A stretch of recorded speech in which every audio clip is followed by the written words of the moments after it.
31 intervencións das que 16 acabaron con detidos e outras 15 con persoas investigadas. E o balance que deixou o 2022 na actividade da Policía Local de Pontevedra en materia de violencia de xénero. Unha vez que se fai balance, pois non pode ser bo, como podedes imaginar, porque nos mantemos nos niveis do ano pasado.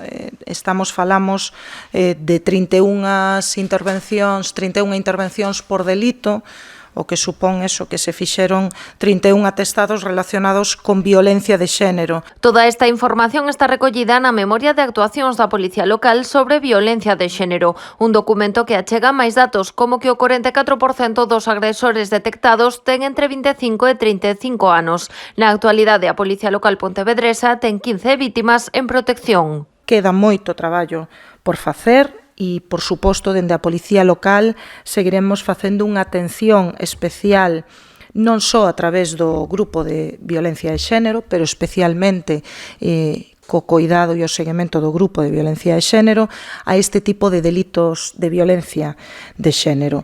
Segundo a memoria, durante o ano pasado a comisaría recibiu 137 chamadas telefónicas relacionadas con posibles delitos de violencia de xénero. Delas, o 15% remataron en dilixencias no xulgado. A maioría destes avisos foron realizados por veciños ou por cidadáns na rúa. Isto supón unha progresiva concienciación cidadá da que hai que congratularse e que fai que se freen agresións ou algunhas non cheguen a selo grazas a esas chamadas, a esas alertas veciñais. A protección ou o acompañamento da vítima ou o control sobre o agresor e a súa contorna son algunhas das actuacións que realiza a Policía Local en cada un dos casos.